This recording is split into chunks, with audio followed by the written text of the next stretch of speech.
Hi అండి. తన కోపమే తన శత్రువు, తన శాంతం తన రక్ష అన్నట్టు మా ఇంట్లో నైట్ అయితే నీళ్ళైతే అయిపోయాయండి. మాకు నీళ్ళు తెచ్చే వాళ్ళకైతే ఫోన్ అయితే చేసాము. అసలు ఇంట్లో తాగడానికి కూడా నీళ్ళే లేవు. ఒక గ్లాస్ అయితే ఉన్నాయండి. నేను ట్యాబ్లెట్స్ వేసుకోవడానికి, పిల్లలు తాగడానికి అయితే నీళ్ళ కోసం ఎంతో వెయిట్ చేసి అయితే ఒక 9:30కి అయితే వాటర్ క్యాన్ అయితే తీసుకొచ్చారండి. అప్పుడే తిని అలా అయితే కూర్చున్నాము. మా హస్బెండ్ పద్ధతిగా చెప్పారు, నీకు ఎన్ని కావాలో అన్న అయితే క్యాన్లో తీసేసుకొని పట్టుకొని నేను ఉదయం అయితే క్యాన్కు పోస్తాననేసి అయితే చెప్పారు. నేను మాట వినకుండా ఉదయం నువ్వు లేచినమ్మటే పోయేవు అనేసి నేనైతే వెళ్ళాను. ఒక్క రవ్వ కొంచెం అలా ఎత్తేస్తే కోపంతో అయితే బరువు ఉందనేసి అయితే వచ్చానండి.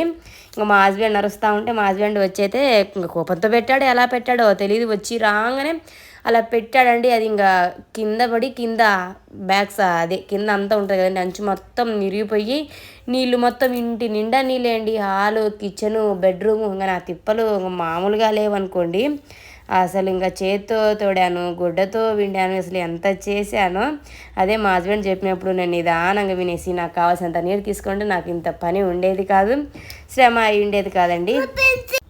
మొత్తానికైతే ఇల్లు మొత్తం అయితే క్లీన్ చేసేసరికి నాకు 1 అవర్ అయితే పట్టిందండి. ఇదండి వీడియో నచ్చితే subscribe, take care, bye bye.